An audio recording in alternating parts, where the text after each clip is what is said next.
Hola, buenas tardes a todos a este nuevo webinar, segundo webinar de la página Geoquímica Inflamatoria, en el que en este caso vamos a hablar sobre un tema muy importante para los pacientes. Generalmente cuando pensamos en los temas que a los pacientes les preocupa más, siempre tenemos en mente la posibilidad de hablar de los tratamientos, de los efectos secundarios de los mismos, de la evolución de la enfermedad, cuando la mayoría de las encuestas nos dicen que los pacientes una de las cosas que más le preocupan son los temas nutricionales. Evidentemente, la relación del aparato digestivo con la nutrición les hace pensar que es lo más importante y es verdad que es muy importante y relevante para ellos. Vamos a hablar, por tanto, de la página web, lo que nos puede aportar y de temas en concreto de nutrición y de dietética. Para eso vamos a contar con cuatro ponentes excepcionales y vamos a dividir el seminario en dos partes. Después de cada cual habrá un momento para hacer preguntas por parte de la audiencia. Eh, para la primera ponencia vamos a contar con Ana Echarri. Ya conocéis a Ana, es el alma mater de la página de Educa Inflamatoria y es médico gastroenteróloga del Hospital de Ferrol. Y en este caso nos va a hablar sobre todo de las herramientas que tiene la página para evaluar el estado nutricional de los pacientes. Cuando quieras, Ana, pues puedes empezar tu charla.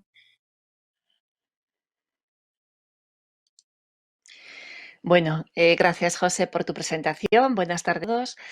Pues como decía José, la primera tema que vamos a abordar es calcular el riesgo de desnutrición de nuestros pacientes. Los pacientes con enfermedad inflamatoria intestinal tienen un importante riesgo de desnutrición. Considera el tener una enfermedad inflamatoria intestinal un factor de riesgo para estar desnutrido, para tener algún déficit, y mucho más frecuente en el Crohn que en la colitis. El Crohn altícola, el 60% de los pacientes pueden tener algún dato de desnutrición y en la colitis aproximadamente un 30%. Ya veis que el problema es importante. Y las causas son varias, pues muchas veces están de comer, porque comer notan más que aumentan sus síntomas y por lo tanto dejan de comer o siguen unas dietas restrictivas. Además hay un aumento de pérdidas gastrointestinales por la inflamación de un sitio a otro del intestino, que pueden causar pérdidas importantes. Hay un aumento de los requerimientos nutricionales por la propia inflamación y puede haber también un cuadro de malabsorción de nutrientes. Y los síntomas también son variados, ¿no? Un paciente con malnutrición o con algún déficit nutrición va a tener pérdida de peso, va a tener diarrea, va a haber en los niños un retraso en el crecimiento y en la maduración sexual, cansancio, anemia y muchas veces desarrollan también osteoporosis. Aparte, la desnutrición es un factor de riesgo para la evolución de la enfermedad. Tiene una repercusión negativa en el curso clínico y evolutivo de los pacientes, ya que hay un mayor riesgo de complicaciones, aumenta el riesgo quirúrgico, ya que los tejidos cicatrizan peor, y de hecho en los pacientes hospitalizados por cualquier causa que tienen enfermedad inflamatoria intestinal y desnutrición, aumenta el riesgo de trombosis venosa profunda y la necesidad de hecho, es uno de los factores que más se desarrollan con el desarrollo, valga la redundancia, de complicaciones. Por lo tanto, uno de los consejos para todos los especialistas de que manejan pacientes con inflamatoria es que realicen un cuidado nutricional dentro de los tratamientos de nuestros pacientes. Este cuidado debe englobar tanto la prevención de desnutrición como la prevención del desarrollo de déficits nutricionales, de osteoporosis, y en los niños conseguir una promoción de un adecuado crecimiento y desarrollo. Y las guías también nos reconocen este papel de que debemos buscar y monitorizar el riesgo de desnutrición. De hecho, hay un posicionamiento ECO reciente de este año que realmente es un posicionamiento para enfermos que van a ir a cirugía, pero que hay una recomendación previa que incluya a todos los pacientes, donde nos dice que es importante monitorizar el riesgo de desnutrición y mediante dos herramientas: el cálculo del porcentaje de pérdida de peso y el índice. Recientemente han salido también las guías clínicas, este año también, de la Sociedad Europea de nutrición y parenteral, donde nos recomiendan también, dado el riesgo de desnutrición que tienen los pacientes con inflamatoria, monitorizar y cribar este riesgo de desnutrición tanto al diagnóstico como de manera periódica, de manera regular, porque es un factor que bien controlado nos puede ayudar a controlar la enfermedad.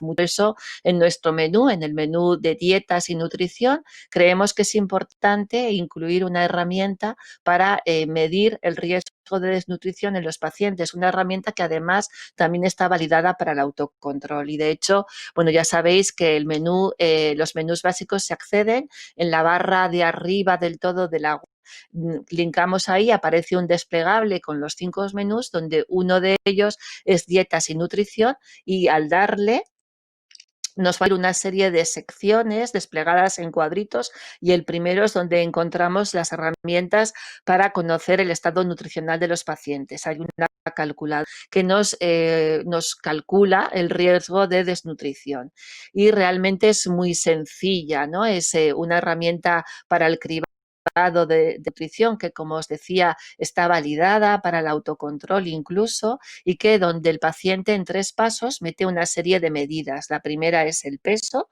y la altura. Simplemente se rellenan estos datos, el peso de ese momento, el peso real del momento, y el peso del paciente hace 3 meses, para calcular cuánto ha perdido, el porcentaje de pérdida de peso, que acordáis eran los 2 parámetros que en la Sociedad Europea de Colitis nos recomendaban: el índice de masa corporal, el de pérdida de peso. Se calcula.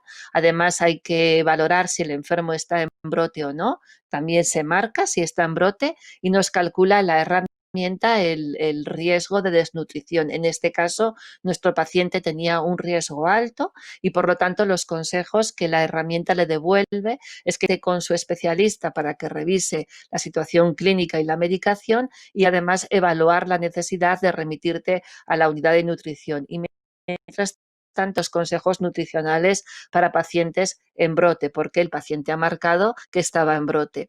Los consejos, hay una sección, luego no voy a entrar mucho porque Pilar Corsino va a explicar en su ponencia cómo tratar el brote, ¿no? Y las dietas que hay que seguir. Simplemente enseñaros las fichas que están de web, y recordaros que estas fichas también están disponibles en tipo cuadernillo troquelado para entregar en la consulta de nuestros pacientes, que en breve vais a recibir todos en las unidades para que tengáis a vuestra disposición. Todas las unidades de Ageduca, y las que las soliciten podrán recibirlos, pues los 3 cuadernillos con todas las opciones. Como habéis visto, en esa herramienta de monitorización se incluía, el paciente debía ir un dato de si estoy en actividad o no.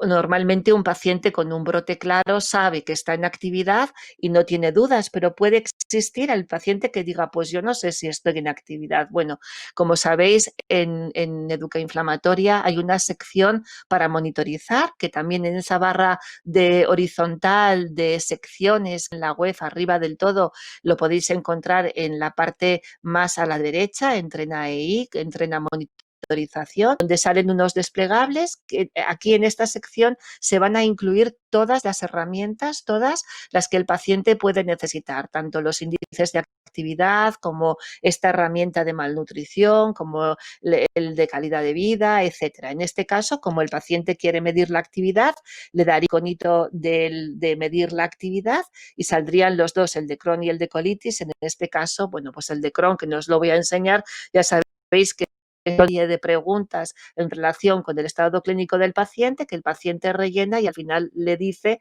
si está en actividad o no, ¿no? Entonces, si algún paciente tiene dudas, lo podría a realizar este índice, y así podría rellenar la herramienta adecuadamente. Recordar, esto también está en la página, que durante el brote hay unas necesidades nutricionales específicas, al igual que cuando hay serie de factores de riesgo, de grupos de riesgo, y esta simplemente es una tabla donde está resumido todos estos grupos, ¿no? Es decir, cuando un paciente está en brote, el requerimiento de proteínas es mayor, se debe de recomendar o bien dar algún suplemento proteico porque necesitan aumentar las necesidades de la ingesta proteica. Es muy frecuente que los pacientes en brote y no en brote tengan anemia o ferropenia, por lo tanto tenemos que regularmente monitorizar si existe ese déficit y si existe realizar suplementos de hierro oral o intravenoso.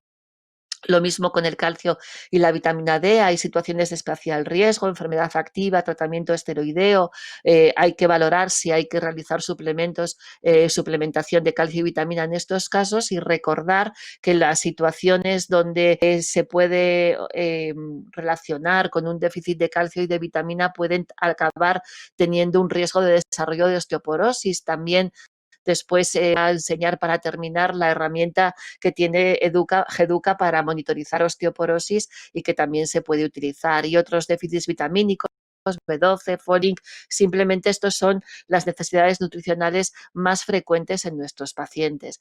Lo que os decía, no sé si es que le he dado para atrás, no, bueno, en esta sección de entrena monitorización encontrarán nuestros pacientes todas estas herramientas y por eso lo volví a presentar de nuevo, la de osteoporosis, ¿no? Es verdad que aparece en diferentes secciones de la página, pero aquí también la podemos encontrar de manera independiente.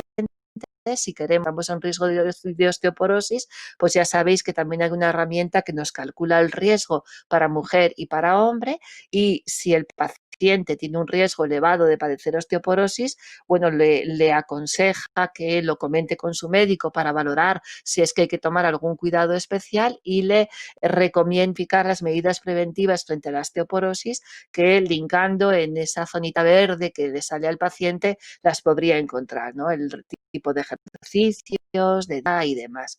Por lo tanto, y para concluir, recordar lo importante por su frecuencia, encontrar desnutrición en nuestros pacientes. Por lo tanto, muy importante monitorizar en el momento del diagnóstico y de manera periódica, ya que el riesgo de desnutrición es importante y con la evolución de la enfermedad.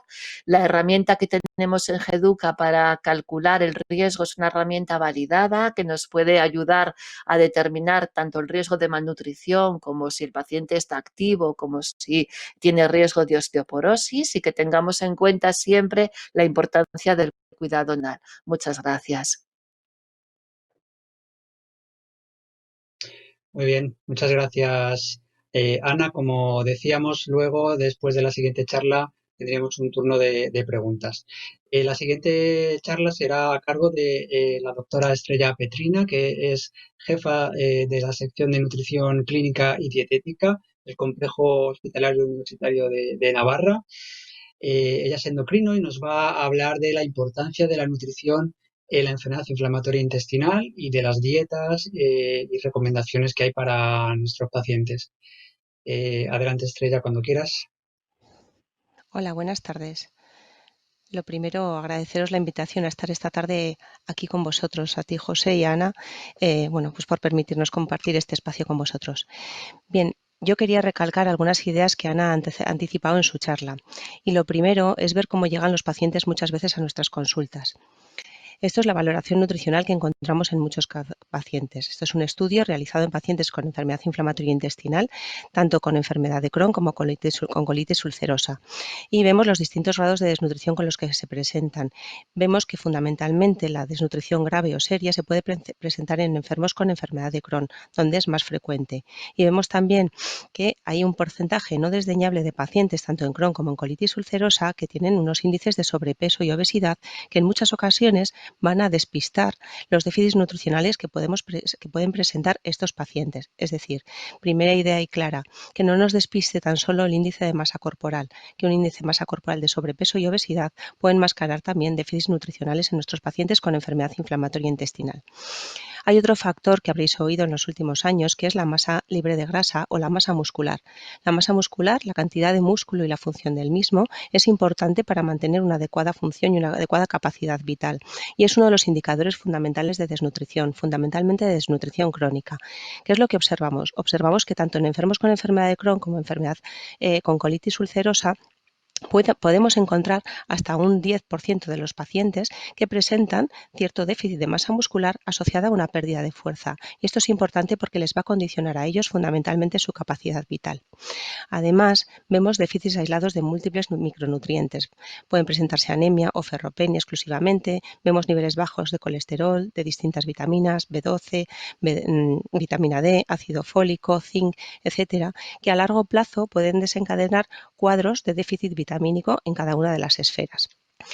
Además, sabemos que la mayor parte de los pacientes, bien cuando están en brote o bien de forma habitual entre brotes, restringen algún tipo de alimento, lo cual eso va a conllevar que ese déficit, que está ocasionado en ocasiones por una mala absorción, se ve agravado por las restricciones que se autoimponen estos pacientes para aliviar síntomas o que relacionan con algunos de sus síntomas. ¿De acuerdo?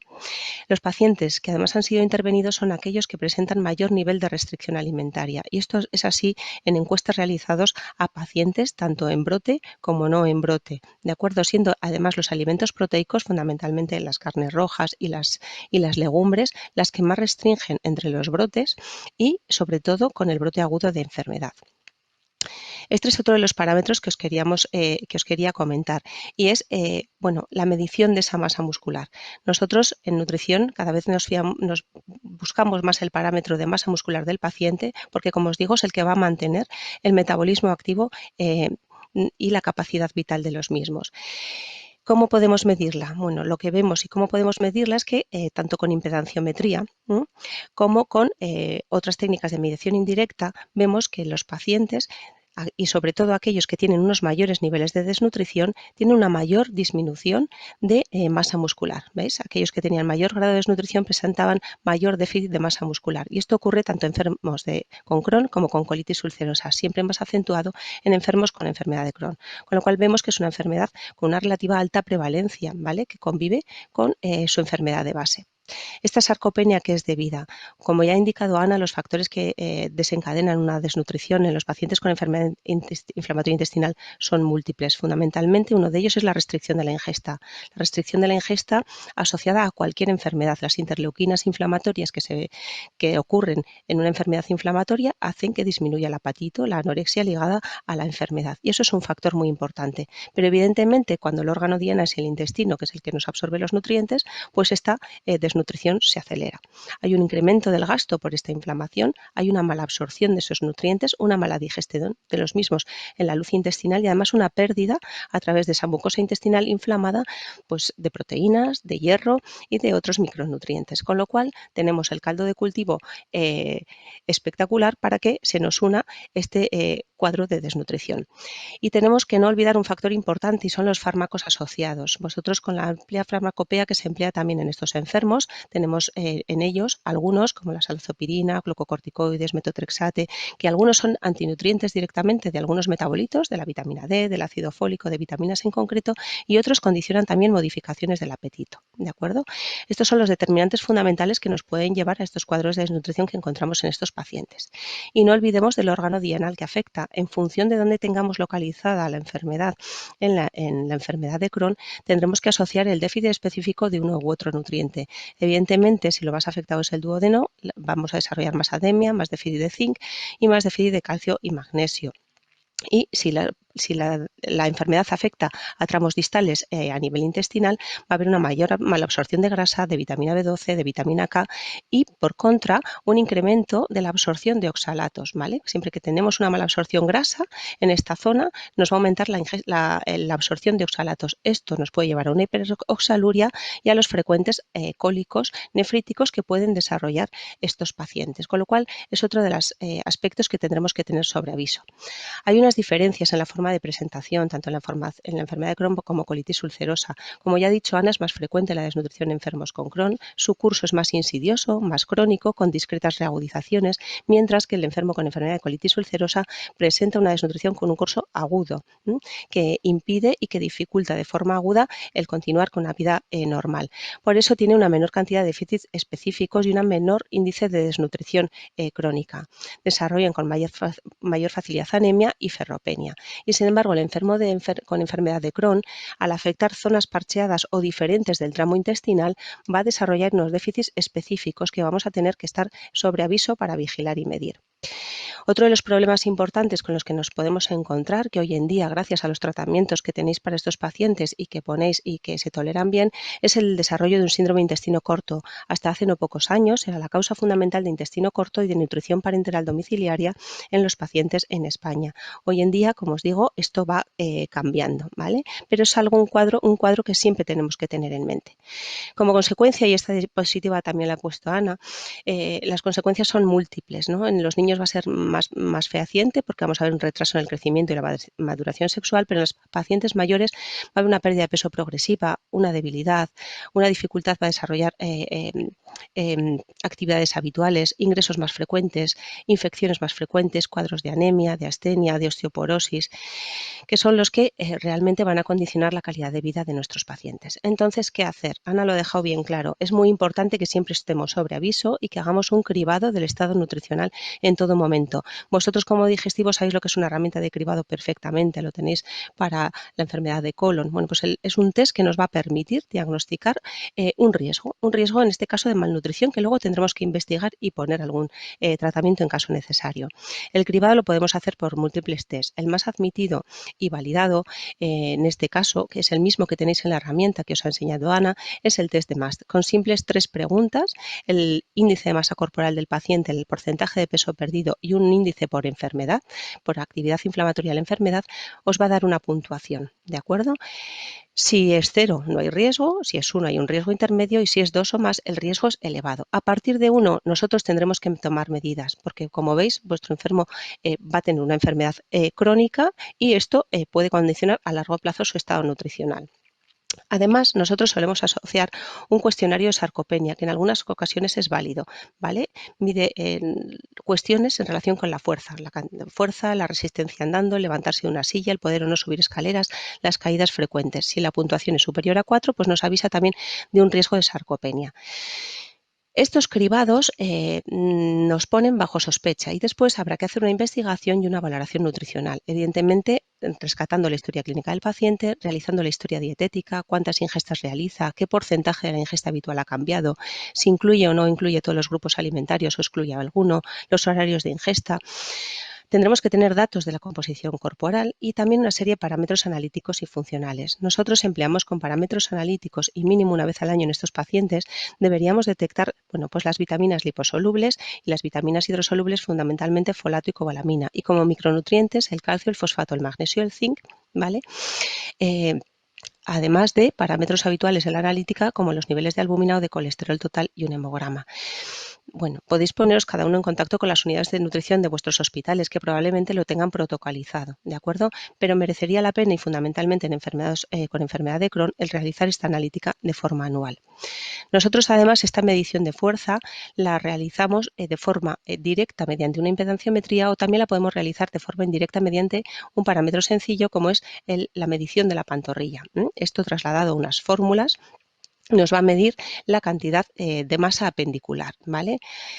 Bien, igual lo veis un poco complejo, pero yo os dejo la herramienta para que sepáis que existe y que la podéis emplear, ¿vale? Si el cribado de sarcopenia nos indica que hay un riesgo de sarcopenia, vamos a medir la fuerza con un dinamómetro sencillo de mano que hay que presionar y que tenemos las tablas que nos van a indicar una mayor o menor fuerza muscular y medimos la cantidad de músculo. Por una parte la fuerza muscular y por otra parte la cantidad de músculo. Con estos dos parámetros podemos hacer ya una medición si está por debajo de lo normal y diagnosticar al individuo además de sarcopenia, lo cual nos va a incidir en que ese aporte proteico en estos pacientes y una intervención con ejercicio va a ser más necesaria que en otros. Además hay otros índices que os dejo para que conozcáis. Este es un índice que lo enlaza también con la actividad inflamatoria de su enfermedad intestinal en ese momento. Evalúa el índice de masa corporal, la pérdida de peso que ha habido en los 3 meses previos y la proteína C reactiva, ¿vale? Dando una puntuación a cada uno de ellos y aquellos valores por encima de 3 indican, fijaros, un riesgo 4 veces mayor de un desenlace peor de su enfermedad. Con todo ello y con estas valoraciones nutricionales llegamos a un diagnóstico nutricional. Asociado a vuestra enfermedad inflamatoria intestinal y a las escalas que tenéis para diagnosticarla, debería ir una valoración y un diagnóstico nutricional de correcto estado nutricional, riesgo o desnutrición y el grado, ¿vale? Desde el año 2018 se han simplificado mucho los criterios, de manera que la presencia de un criterio fenotípico como la pérdida de peso o un bajo índice de masa corporal o una disminución de la masa muscular, como os he dicho, medida asociado a una causa, que en vuestro caso será la actividad inflamatoria por la enfermedad, va a ser ya diagnóstico de desnutrición, ¿de acuerdo? Si a ello le añadimos un criterio cuantitativo que está desarrollado, tendremos el grado de desnutrición asociada a este paciente. Y a continuación, ¿qué hacemos? Evidentemente, tratarlo. No nos quedemos ahí, contactad con los servicios de nutrición, echar mano de las herramientas que tenéis, que en muchos casos con reeducar al paciente va a ser suficiente. Tendremos que intentar calcular los requerimientos, ver los déficits específicos que puede haber y ver por qué vía de acceso vamos a suplementarlos. Si con la vía oral nos es suficiente o tendremos que recurrir a productos de nutrición enteral o en aquellos casos en pacientes ingresados o en domicilio a nutrición parenteral. ¿De acuerdo? Bien. Los requerimientos habitualmente serían los normales en una persona de la misma edad y de peso normal y del mismo género. ¿Qué ocurre? Que en estos pacientes, como la ingesta está muy disminuida, pues siempre les va a aparecer una cantidad bastante mayor. Solo en brotes de una inflamación muy elevada, con que además asocian síndromes febriles, abscesos, fístulas de alto débito, los requerimientos energéticos van a estar incrementados, ¿vale? En cuanto a proteínas, siempre que el paciente esté en brote o haya una sarcopenia previa, los requerimientos proteicos se incrementan y esto viene a ser 1,2 a 1,5 gramos de proteínas por kilogramo de peso y día. Y se aconseja que mínimo la mitad sean proteínas de alto valor biológico, a ser posible de alguna fuente animal, es decir, no todo proteína vegetal cuando se está en brote agudo, ¿de acuerdo? Esto sería el equivalente a tener por lo menos 2 raciones diarias de 150 gramos de carne o pescado, ¿de acuerdo? Más 2 raciones de lácteos, con lo cual el paciente tiene que estar con un apetito potente para poder mantener esto durante largo tiempo. Además, tendremos que vigilar los déficits, como hemos venido hablando, de los nutrientes específicos. ¿Qué nos dicen las nuevas guías? Bueno, pues que realmente no tenemos una recomendación general ni una recomendación específica para los brotes ni para los periodos de remisión de enfermedad inflamatoria intestinal. No tenemos nutrientes específicos ni hay que hacer una modificación especial en esa dieta, salvo incrementar el aporte proteico. Tan solo en aquellos que presenten estenosis, que causen cuadros obstructivos, tendremos que hacer modificaciones de la textura y evidentemente en ellos bajar la cantidad de fibra insoluble que lleve la dieta, ¿de acuerdo? Como tenéis en las páginas de las recomendaciones nutricionales en la página Educa Inflamatoria, no voy a incidir más en ello, pero son lo único que nos va a poder evitar una mayor obstrucción, ¿vale? Además, nos dicen que nos fijemos en aquellos que tengáis con tratamiento corticoideo, evidentemente siempre suplementar con calcio y vitamina D, y en aquellos, aunque no lo estén, que tengan una afectación de ileón terminal y de intestino delgado, vigilar los niveles de vitamina D, ¿de acuerdo? Además, también en pacientes que lleven tratamiento con colestiramina, que puede producir una cierta malabsorción grasa, bueno, pues si es de forma crónica y mantenida el tiempo, son parámetros también a tener en cuenta, las vitaminas liposolubles, la A, la E y la D, ¿de acuerdo? Y en aquellos que tengáis una patente malabsorción grasa, con estas diarreas esteatoreicas que en ocasiones tienes o que se presenten con cálculos frecuentes, con cálculos urinarios, medirlos, porque si tenemos una hiperoxaluria, si son cálculos de oxalato cálcico en orina, tendremos que poner una dieta con restricción de oxalatos y son las únicas recomendaciones de tratamiento específico dietético en estos pacientes. Se han experimentado múltiples tipos de dieta y hay mucho en la literatura escrito, algunos con nutrición enteral exclusiva, que como veremos está indicado en un grupo específico de pacientes, otros con hidratos de carbono específicos, otros con restricciones de lo que sabéis de los fructooligosacáridos y monosacáridos, otros con dietas de exclusión de ciertos alimentos que denominaban inflamatorios que producían un incremento de inmunoglobulinas, dietas semivegetarianas, flexitarianas, macrobióticas, etcétera. Ninguna de ellas ha demostrado ninguna eficacia en estos pacientes, salvo la nutrición enteral exclusiva en los niños y en los adolescentes, pero no la consideramos como dentro de las dietas orales. Y es que la nutrición enteral en estos pacientes se ve que, bueno, disminuye la carga antigénica de la lucha intestinal en algunos casos, puede llevar a una disminución de mediadores inflamatorios y sobre todo que proviene de los nutrientes en un grado de digestión ya muy elevado, que, que la absorción siempre va a ser más sencilla que con una dieta oral que evidentemente hay que además digerir. Bien, con todo ello podemos decir que no hay, como os he comentado, ¿no?, unos estudios rigurosos y randomizados, que nos lleven a elegir una dieta específica, que los mecanismos patogénicos que se han demostrado para algunos nutrientes están demostrados solo in vitro, pero no en in vivo, ¿vale? Podemos identificar algunas manipulaciones dietéticas en algunos casos que producen mejoras sintomáticas, como en los casos obstructivos, pero no es que esté indicado esa restricción, ¿vale? Y además, si llevamos a cabo dietas muy restrictivas, nos puede empeorar el estado nutricional de los pacientes. La nutrición enteral de forma exclusiva, como único tratamiento y como sustitución del tratamiento farmacológico, estaría indicada en los casos de brotes inflamatorios de enfermedad de Crohn, tanto en niños como en adolescentes, ¿de acuerdo? No así en adultos, que se emplean en otras ocasiones. Por lo tanto, las dietas de exclusión no están recomendadas y debemos evitarlas en todos los casos, ¿de acuerdo? Y además no tenemos dietas específicas ni durante el brote, salvo en casos obstructivos, pero nunca en casos en remisión, ¿vale? Y eso es otra de las ideas que nos debería quedar claras. ¿Cuándo pasamos de una a otra? Bien, cuando vemos que con el registro de dieta oral el paciente no es capaz de cubrir todos los requerimientos energéticos que necesita, cuando no es capaz de comer lo que habitualmente él mantenía de ingesta y es capaz de comer 3/4 partes o la mitad, vamos a tener que ir a suplementar esa dieta oral. ¿Cómo? Lo primero, con suplementos orales. Tenéis diversos y muy específicos. Tenéis hipercalóricos, hiperproteicos, con distintos sabores, con distintas texturas. Es difícil mantener un suplemento oral de forma crónica, ¿vale? Uno se toma, pero uno por obligación durante X meses es complicado, ¿vale? De ahí que muchas veces tengamos que pasar a suplementos de nutrición enteral, sobre todo en casos de desnutrición grave. Como ya os he dicho, es el tratamiento de primera línea en niños y adolescentes y se puede emplear cualquier dieta polimérica, no es necesario que tenga nutrientes específicos. Solo en casos de fallo intestinal, intestino corto, cuando hay grandes pérdidas de hidrosolubles y de fluidos, es necesario instaurar un soporte parenteral, bien para reposición hidroelectrolítica o bien para además reposición de nutrientes. ¿Cuándo emplear en cada caso? Pues evidentemente la nutrición enteral y la nutrición parenteral va a depender de la capacidad de ingesta, de la capacidad absortiva a nivel intestinal y del estado de ese intestino, ¿no? Del estado pues de hilio o no hilio y de su capacidad de absorción. Va a depender también del estado nutricional del paciente y de los objetivos terapéuticos que nos planteemos. Y en cuanto al estado nutricional, cuando un paciente está con una desnutrición muy grave, recordad que la mucosa intestinal está inflamada y que no absorbe igual los nutrientes y que en esos casos muchas veces es necesario instaurar un soporte nutricional artificial durante un tiempo para lograr los objetivos iniciales.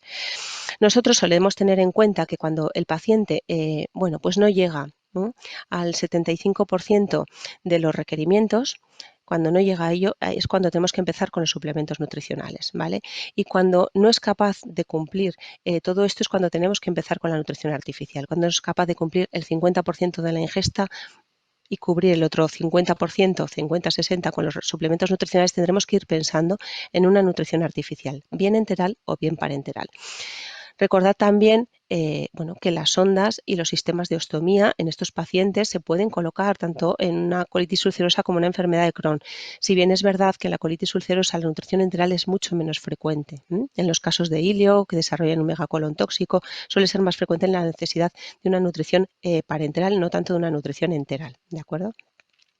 Bien, y un caso especial son los pacientes que se van a someter a cirugía, ¿vale? En ellos tendríamos que tener en cuenta los siguientes aspectos. Primero, que siempre hay que valorar y tratar los déficits nutricionales de forma previa. Incluso es indicación de retrasar el tratamiento quirúrgico si hay una desnutrición previa, porque la cirugía va a fracasar, va a haber mayor frecuencia de fístulas, de discencias de suturas, ¿de acuerdo?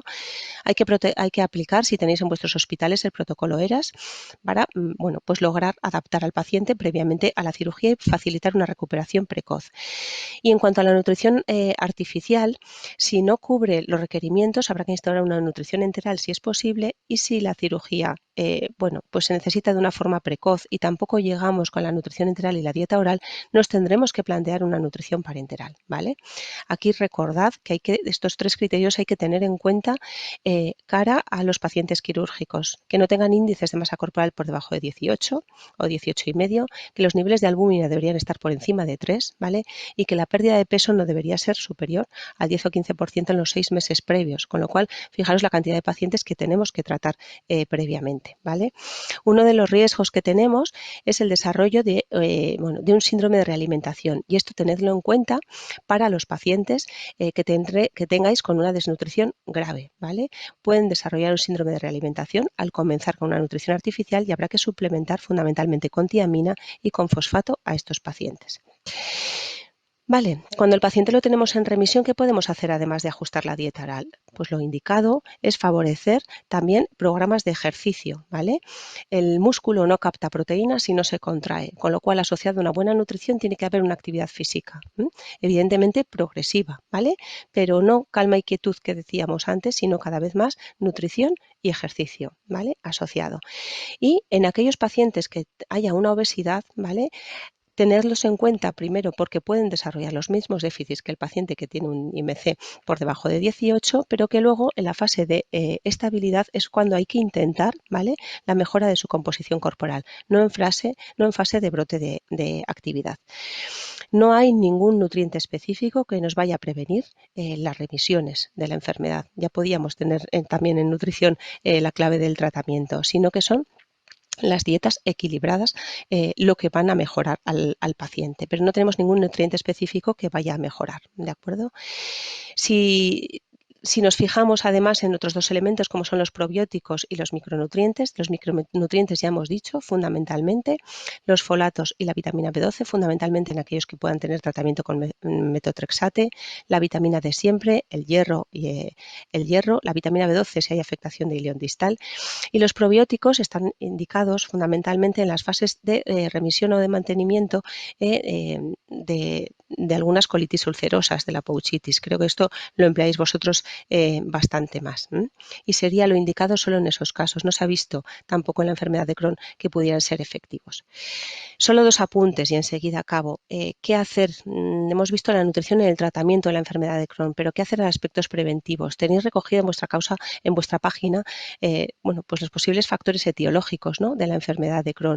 De ahí hay uno muy importante, que es el estrés. El estrés produce pues una respuesta emocional distinta, una respuesta compartimental y unas diferencias individuales en la respuesta al estrés. Pero lo que sí causa el estrés es una respuesta biológica, una respuesta hormonal con incremento del cortisol, que a su vez altera la respuesta inmune. El estrés también causa cambios en el ciclo del sueño, que aumenta el cortisol y disminuye la respuesta inmune, y estas alteraciones, junto con los cambios en la secreción hormonal, este cortisol alterado también nos cambia la ingesta y la cantidad y la calidad de lo que comemos, y esto nos va a llevar a cambios en la respuesta inmune y a cambios en la composición corporal del individuo, y es importante este enlace, ¿de acuerdo? Ese mismo estrés causa alteraciones de la ingesta y con ello alteraciones de la composición corporal a la vez que del sistema inmune. ¿Qué hacer para evitarlo? Bueno, pues lo más indicado son las dietas equilibradas, ¿no? Ricas en alimentos frescos, en alimentos no procesados, a poder ser, pobres en grasas saturadas, ricas en grasas monoinsaturadas y poliinsaturadas, como los ácidos grasos omega 3 procedentes fundamentalmente de los aceites de pescado, y son las que Un par de además se ha minutos, visto Estrella, por que favor. pueden modificar la flora intestinal y a una composición más favorable y prevenir en cierto aspecto el desarrollo de enfermedad. Si queremos fijarnos, ver, ¿no?, qué tenían en la nevera nuestras abuelas, preguntar a los pacientes, que retiren de la dieta todos los alimentos procesados y ya los ultraprocesados, que son los que con mayor incidencia se relacionan con dietas con mayor evolución de la obesidad. Y otro factor preventivo es el ejercicio, ¿no? Ya lo dice el titular, la silla mata, ¿no? El estar sentados más de 8 horas al día pues puede causar mayor riesgo vascular y mayor riesgo de desarrollar una enfermedad inflamatoria. La obesidad es una enfermedad inflamatoria y su factor de prevención es fundamentalmente el ejercicio físico y la dieta equilibrada. Con lo cual, y ya termino, resumir, ¿no? Que es muy frecuente la prevalencia de malnutrición y la desnutrición en vuestros enfermos y que tenéis que vigilarla activamente en las fases de cambio de cada enfermedad y en la fase crónica por lo menos una vez al año. ¿Vale? Tratar si está afecto de forma precoz y prestar atención a los déficits específicos en función del tramo intestinal afecto. Las dietas de exclusión no se han mostrado efectivas y hay que intentar evitarlas, y la mejor prevención, pues el mantenimiento de una dieta equilibrada y unos hábitos de vida activos, ¿no? Que nos favorezcan un correcto estado nutricional y funcional. Indicaros dónde podéis encontrar todas estas recomendaciones y agradeceros, ¿no? Agradeceros la atención que habéis prestado. Muy bien. Gracias, Estrella, porque era muy difícil resumir toda la información que hay disponible sobre la enfermedad inflamatoria intestinal y los aspectos nutricionales. Y bueno, era difícil condensarlo en el poco tiempo que te hemos dado. Muchas gracias de nuevo. Para los que estáis escuchando, pues podéis hacer preguntas e intentaremos irlas respondiendo en la medida de lo posible. Y hay dos preguntas que hacen en relación con la microbiota y los probióticos, aunque ya lo has comentado, Estrella, en un apartado. ¿Qué opinión te merecen los probióticos y crees que puede regular o el desbalance de la microbiota en la enfermedad inflamatoria? Hasta donde yo sé, no todos los probióticos, sino que sí que hay algunos que están indicados, ¿no? En brotes de colitis, en las pouchitis, en concreto de colitis ulcerosa. Lo que yo he leído y he recogido, no hay nada descrito en enfermedad de Crohn, ¿vale? Sí que es verdad que en algunos pacientes fuera de enfermedad inflamatoria intestinal con alteraciones digestivas, ¿no? Los tratamientos, eh, por lo menos ciclos de tratamiento de un mes con determinados probióticos, como el VSL3, bueno, pues mejoran pues esas alteraciones, esos trastornos funcionales digestivos, pero lo que es en la enfermedad inflamatoria intestinal, indicado solo estaría en esos casos, hasta donde yo sé. No sé si, Ana, los usáis en algún otro caso. Pues lo has dicho muy bien, Estrella. Realmente indicación como tratamiento solamente en la pouchitis y en casos leves de colitis ulcerosa donde hay algún estudio contrastado y comparándolo con mesalazina. Casos graves ya no estaría indicado. Lo solemos utilizar también como prevención de la diarrea cuando reciben nuestros pacientes tratamiento antibiótico, pero no hay ninguna evidencia científica como tratamiento modulando la microbiota para controlar por ellos mismos la enfermedad inflamatoria intestinal. Yo No. creo que un poco comparto totalmente Mm, contigo, Estrella. mm, ujú. Vale, nos preguntaba Soledad Serrano sobre las bebidas isotónicas en el contexto del brote. Luego habrá una charla sobre brote, entonces lo dejamos para después, si os parece. También nos pregunta, yo creo que también algo en relación con los probióticos y el kefir, bueno, pues qué opinión nos merece en cuanto a la posibilidad de uso en la enfermedad inflamatoria. Esto es Fabiana Miel, entiendo que desde Argentina. Eh, el kéfir es una fermentación alcohólica de la leche por un hongo. No es una fermentación bacteriana, entonces en principio no hay nada descrito de mejoría para el tratamiento eh, con kéfir en la enfermedad No, inflamatoria intestinal. vale. Has pasado un poco por encima, Estrella, y no sé si Ana también me Mm. puede contestar a esta pregunta. Que con el tema de la obesidad, es verdad que cuando hablamos de la desnutrición, pues tenemos poco en mente a los pacientes que pierden peso, pero la obesidad cada vez es más importante en la enfermedad inflamatoria. Tenemos pacientes que después de tratamiento, sobre todo después de anti-TNF biológicos, empiezan a ganar peso. eh, y aproximadamente es un 40% de los pacientes que es similar a la población general, es decir, que la obesidad no es una cosa poco frecuente, sino que es frecuente en nuestros pacientes. ¿Qué recomendaciones hacéis a los pacientes con obesidad o que están ganando mucho peso? ¿Alguna recomendación específica, Ana, Estrella? Sí, bueno, hablo yo, Ana. Empieza tu Sí, Estrella, hablo. sí. Habla, habla. Nosotros, como bien has dicho, José, bueno, pues refleja también un poco la prevalencia, ¿no? del sobrepeso y la obesidad en nuestra población general.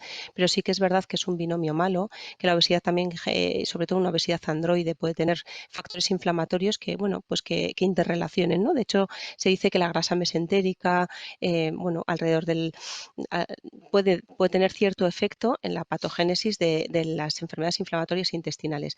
¿Qué consejos? Bueno, con ellos revisamos la pauta de dieta que llevan, se les hace una encuesta dietética y se ve de ahí, pues evidentemente, de que, bueno, el aporte calórico que tienen, las cantidades de ingesta y, bueno, cómo se ajusta esa dieta oral, ¿no?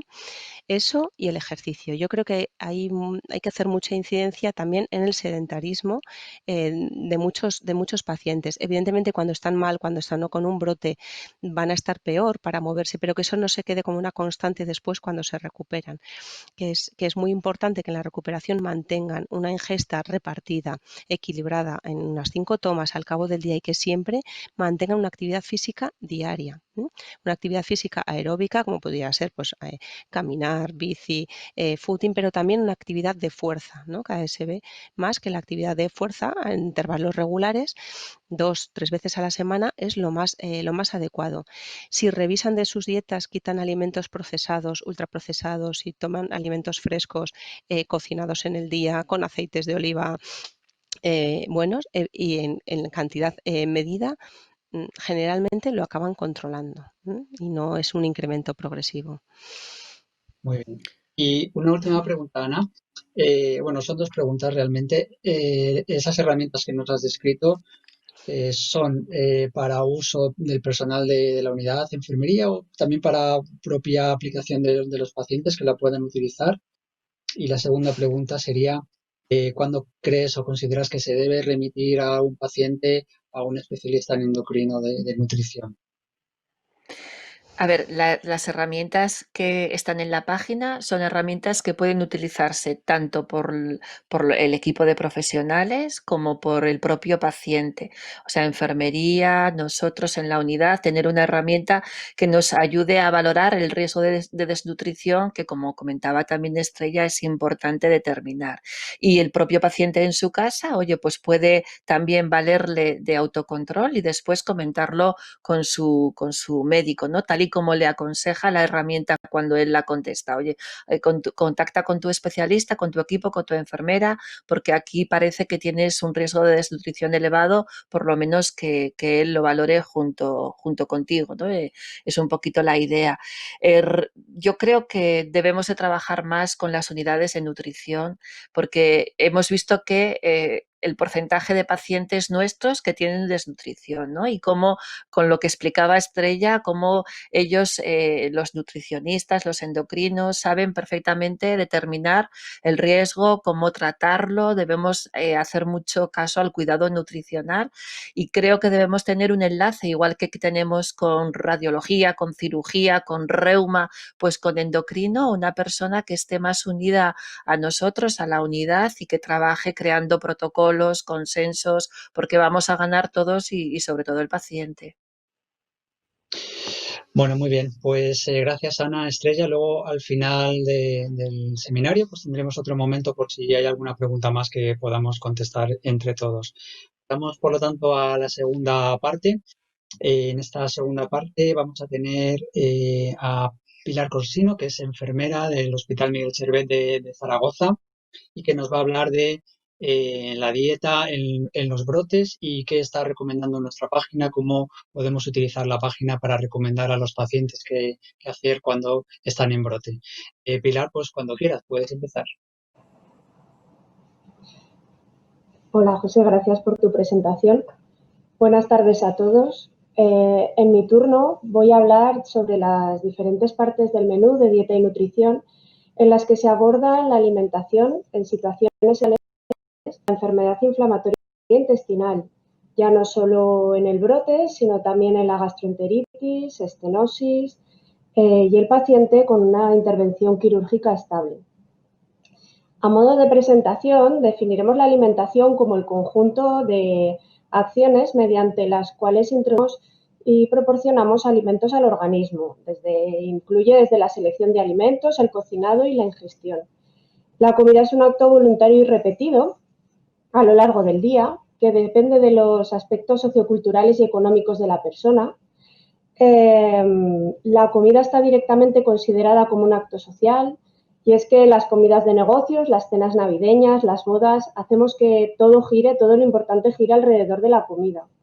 Además, en la mayoría de las ocasiones las llevamos a cabo tomándonos el tiempo de la comida como una ocasión para disfrutar de uno mismo, de los demás, de nuestra familia, de nuestros amigos y del placer que nos da poder realizar una buena y sabrosa y rica comilona.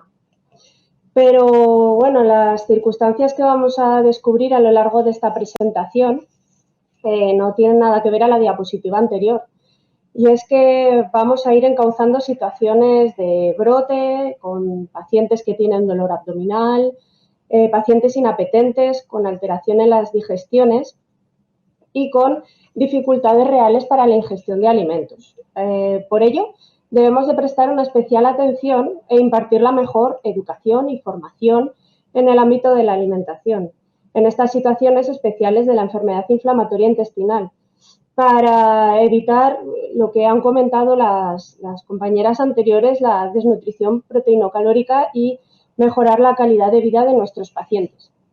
Por ello creemos que Geduca Inflamatoria va a ser un recurso fundamental tanto para poder explicar a nuestros pacientes como recurso visual o como ha comentado Ana con las copias que vamos a recibir las unidades o incluso imprimiendo desde nuestra web, como para el paciente cuando llegue a su domicilio y ya quizá con más tiempo, con las ideas un poquito más ordenadas y con la tranquilidad que supone estar en su domicilio, pueda consultar y reforzar la misma información que le hemos aportado en la consulta. Bueno, pues para ello nos iremos como ha dicho antes Ana, a los menús básicos a la página principal de Geduca Inflamatoria. En la parte superior podemos introducirnos en los menús básicos de la enfermedad inflamatoria intestinal en dietas y nutrición, o si avanzamos en esta página principal, podremos acceder a estos menús de colores, cuadrados de colores, y clicaremos sobre dietas y nutrición. Bueno, pues vamos a abordar la alimentación en brote, y es que el paciente diagnosticado de una enfermedad inflamatoria intestinal, como todos sabemos, va a tener a lo largo de su vida brotes de su enfermedad, con el consecuente riesgo de pérdida de peso y desnutrición, que, bueno, como ya han comentado, es uno de los problemas más graves y que influyen negativamente en el curso de esta enfermedad inflamatoria intestinal. Por lo tanto, este apartado va a ser fundamental y va a ayudar al paciente a conocer la alimentación que precisa en este periodo de su vida. Accederemos a este menú dentro del menú de dietas y nutrición. En esta pestaña estoy en brote, ¿qué puedo comer? O desde el menú de los cuadraditos que tenemos aquí, clicaremos sobre el cuadrado que tenemos aquí. Al inicio de esta página veremos otro pequeño menú con 3 enlaces, el de la tabla con consejos nutricionales para pacientes en brote, las fichas de nutrición o cómo incorporar los alimentos suprimidos durante mi fase de brote. Podemos acceder a toda esta información clicando sobre estos enlaces o avanzando en la página. Bien, aquí tenemos la primera tabla, la de consejos nutricionales para el paciente en brote, en el que vamos a ver una serie de consejos, hasta 8 consejos de la información que le tenemos que transmitir a este paciente. Además de toda esta información, vamos a ver cómo hay diferentes enlaces que clicando sobre ellos nos van a aportar más información. Actualmente 2 de ellos no funcionan, pero se está trabajando en ello. Hasta ahora estaban funcionando, pero ha habido algún pequeño problema, pero en breve estarán operativos. Bien, por ejemplo, si vamos a los líquidos, a la adecuada hidratación, veremos que clicando sobre este enlace accederemos a una tabla en la que nos da la información sobre las bebidas recomendadas y no recomendadas. Ha habido una pregunta sobre esto en el turno anterior, y es que los pacientes tratamos a pacientes jóvenes y muchas veces nos preguntan si pueden beber pues, bebidas con cafeína o carbohidratadas. Pues aquí tenemos una serie de recomendaciones en brote de las bebidas que pueden beber o no beber. En el caso del consumo de fibra, lo mismo. En esta tabla veremos cómo nos dan un listado de frutas y verduras recomendadas, que son aquellas que tienen el bajo contenido de fibra insoluble, y las no recomendadas con alto contenido de fibra insoluble. En el caso de los cereales, lo mismo, una tabla con los cereales recomendados y los no recomendados. Y con las grasas lo mismo, nos dará la información tanto de los alimentos recomendados, aquellos los que tenemos en esta tabla, y las elaboraciones bajas en grasa, y aquellos alimentos y elaboraciones ricas en grasa que no recomendaremos. Todas estas tablas tienen una opción de imprimir con la que aquellos pacientes que no tienen acceso a la web, ya sea pues porque no tienen internet en su domicilio o porque no saben acceder a ella, podremos imprimirlas para que el paciente se las pueda llevar y las pueda consultar en su domicilio tantas veces como sea necesario. Bueno, avanzando en el menú, iremos a las fichas de nutrición, que, como hemos comentado antes, podremos clicar sobre ella o seguir avanzando en la página. Bien, aquí están unas joyas, y es que nos van a dar en una sola tabla, nos va a dar un montón de información que podemos descargar, imprimir o cuando nos envíen el material tendremos disponible para poder ofrecer a nuestros pacientes. Bien, estas tablas tienen todas un formato similar de 3 columnas. A la derecha veremos el listado de los alimentos que vamos a recomendar, en este caso en el brote leve. En la tabla central, el dibujo gráfico de este listado, y en la columna de la izquierda una serie de consejos. En el caso del brote moderado tenemos esta otra tabla en la que vemos pues lo mismo, el listado de alimentos recomendados en este brote moderado, separado por tipos de alimentos, por grupos de alimentos. En la columna de la derecha el listado, en la columna central los dibujos y en la columna izquierda pues una serie de consejos. Lo mismo la podemos descargar y imprimir para nuestros pacientes. Y la última tabla del brote, de la alimentación en brote, en el caso del brote grave, y como veis es una tabla cada vez con menos alimentos, tendremos lo mismo, los alimentos recomendados, el listado, los dibujos y los consejos que vamos a proporcionar al paciente que está en una situación de brote grave. Lo mismo, lo podemos descargar, imprimir para poder dar a nuestros pacientes. Bien, avanzando en este menú y ya finalizándolo, iremos a la opción de cómo incorporar los alimentos suprimidos durante mi fase de brote. Accederemos desde el enlace o avanzando en la página, y aquí nos vamos a encontrar un esquema muy útil que nos va a dar la información de cómo tenemos que ir incorporando los alimentos según va avanzando el brote y vamos mejorando. Es muy útil, en mi opinión es muy útil, porque tenemos que concienciar al paciente de que no puede pasar de una dieta muy estricta con muchos alimentos eliminados a una dieta normal, sino que tenemos que ir introduciendo los alimentos poco a poco, incorporarlos según tolerancia al grupo anterior. Además encontraremos, avanzando un poquito en la página, una serie de consejos nutricionales que algunos de ellos ya hemos ido viendo en las educafichas anteriores, pero que bueno, nos van a aportar más información y de alguna forma el paciente se va a quedar más con esta información y la va a tener más clara. Bueno, una vez finalizado este menú, estoy en brote que puedo comer, voy a continuar con los pacientes con estenosis. Y es que es frecuente encontrarnos en consulta con pacientes con una estenosis que dificultan su calidad de vida por los síntomas que ésta le puede ocasionar en determinadas circunstancias de su enfermedad. Estos pacientes deben de estar muy familiarizados con la dieta que deben de seguir para evitar complicaciones importantes y procesos agudos. Nos introducimos en este menú y lo primero que tenemos es una pequeña presentación en la que nos da un enlace a la estenosis para que el paciente pueda consultar más sobre esta y la información que tenemos en la página. Nos redirige a la página de la enfermedad de Crohn y el comportamiento estenosante. Avanzando un poquito más encontramos dos fichas.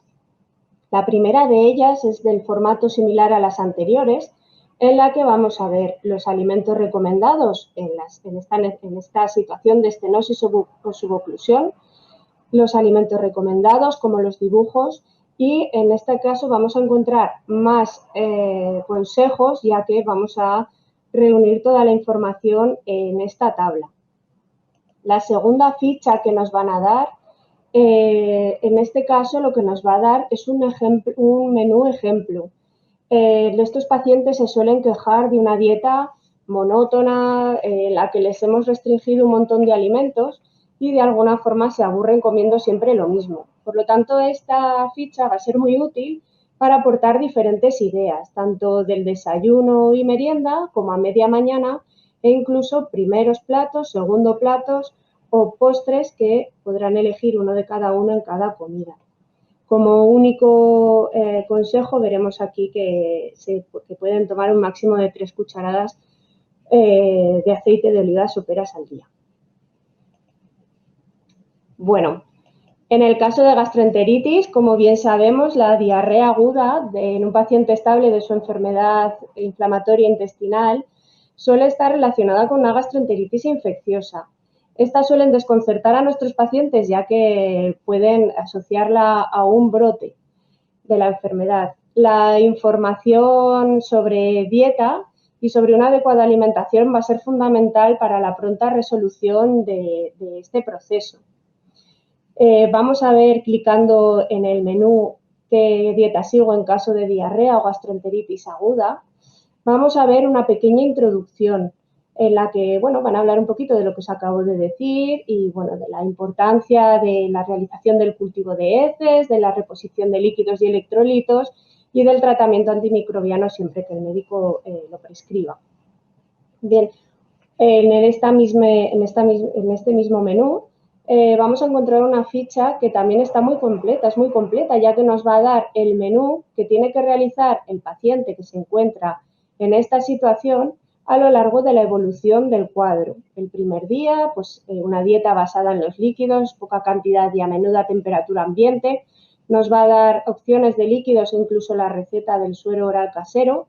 El segundo día, pues cómo vamos a introducir los alimentos prohibidos, los alimentos que vamos a ir introduciendo y así hasta la resolución del cuadro, con una serie de consejos propios de la dieta de gastroenteritis.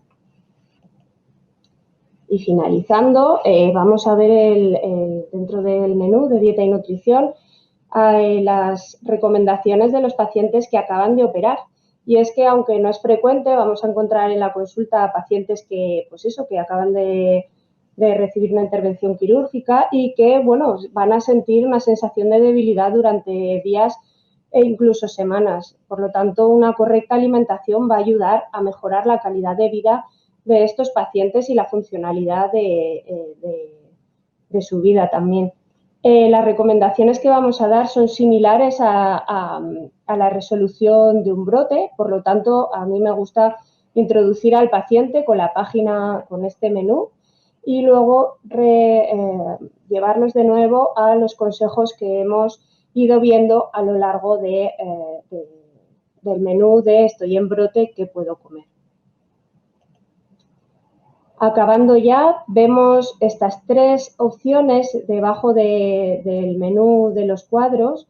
Vemos estos 3 enlaces, el de mitos y realidades, que es el que va a presentar ahora nuestra compañera Virginia, que tanto nos está ayudando en este menú.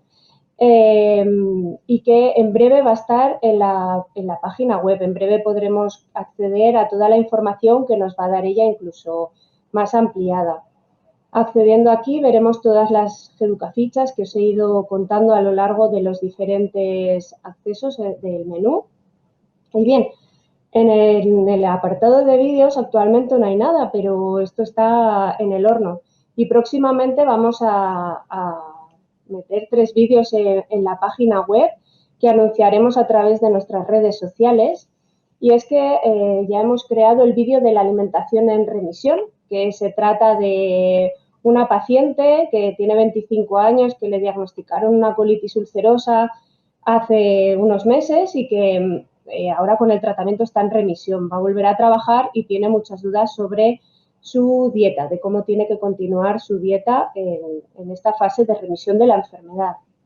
Un segundo vídeo de la alimentación de brote, que se trata de Juana, que tiene 38 años, está ingresada por un diagnóstico reciente de su enfermedad de Crohn y no entiende por qué prácticamente no le dan frutas y verduras que a ella tanto le gustan en el hospital. La doctora le explicará qué cambios tiene que hacer en los hábitos de su dieta hasta la resolución del brote. Y por último, estamos construyendo el vídeo de alimentación en estenosis, que se lanzará un poquito más tarde que estos 2 primeros, pero que ya lo tenemos prácticamente aquí. Simplemente deciros que durante la pandemia, durante el confinamiento que tuvimos por la pandemia COVID-19, hicimos un vídeo que pues, intentábamos hacer las recomendaciones nutricionales a nuestros pacientes con enfermedad inflamatoria intestinal. Iba dirigido a ellos porque había determinados consejos más específicos sobre la enfermedad inflamatoria intestinal, pero bueno, eran consejos que tenemos que seguir todos nosotros. Y es el de mantenerse hidratado, estos son partes del vídeo, evitar ultraprocesados, elegir grasas de buena calidad, consumir alimentos ricos en fibra y vitaminas y minerales, sin olvidarnos de la proteína y mantener el aporte de vitamina D. Todo ello acompañado del ejercicio que tanto han hablado en la parte anterior.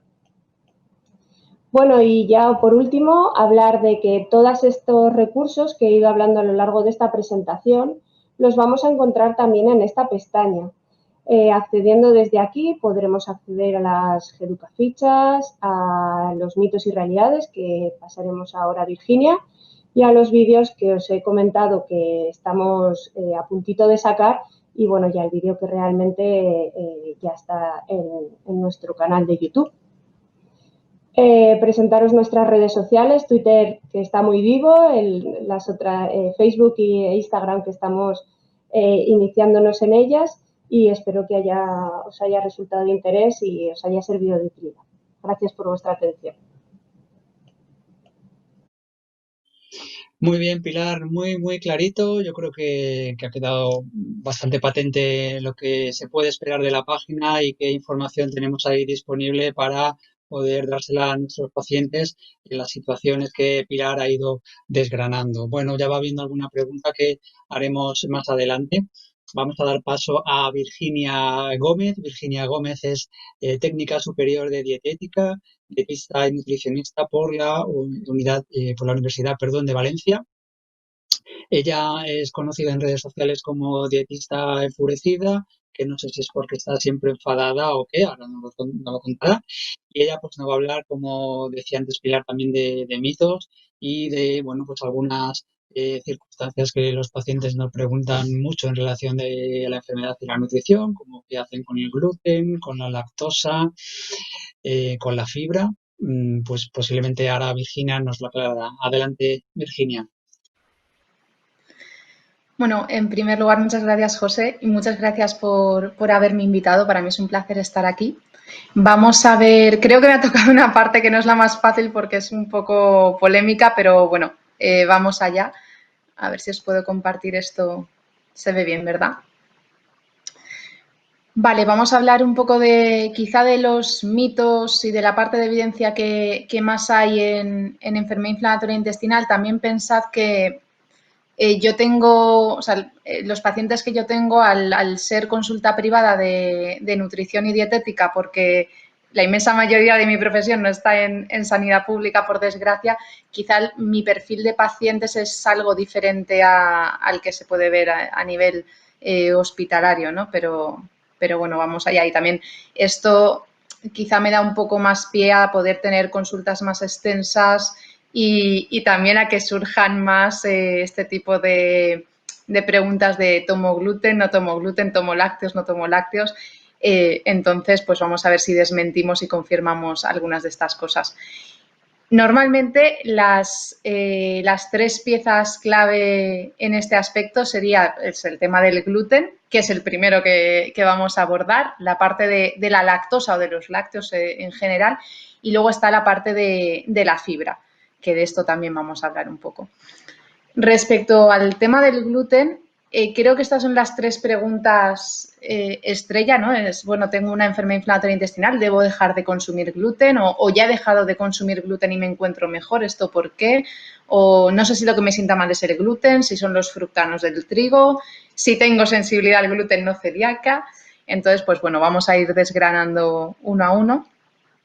Sí que, bueno, veréis que yo soy muy poco dada a las diapositivas con tanta letra. Lo que pasa es que casi prefiero, como no tengo mucho tiempo, casi prefiero dejar mensajes claros porque son temas que son un poco complicados y controvertidos. Y de hecho, con el del gluten ya os adelanto o ya os spoileo de que no voy a posicionarme, o sea, no tenemos evidencia suficiente para tener una posición clara y contundente. Entonces, os voy a contar un poco desde mi perspectiva cómo abordamos este apartado. Por un lado, sí sabemos que la prevalencia de celiaquía es prácticamente la misma es prácticamente la misma en enfermedad inflamatoria intestinal que en población general, quizá un poco ligeramente aumentada, pero al fin y al cabo es la misma, con lo cual, en este sentido, pues el gluten no debería ser una molestia por sí mismo.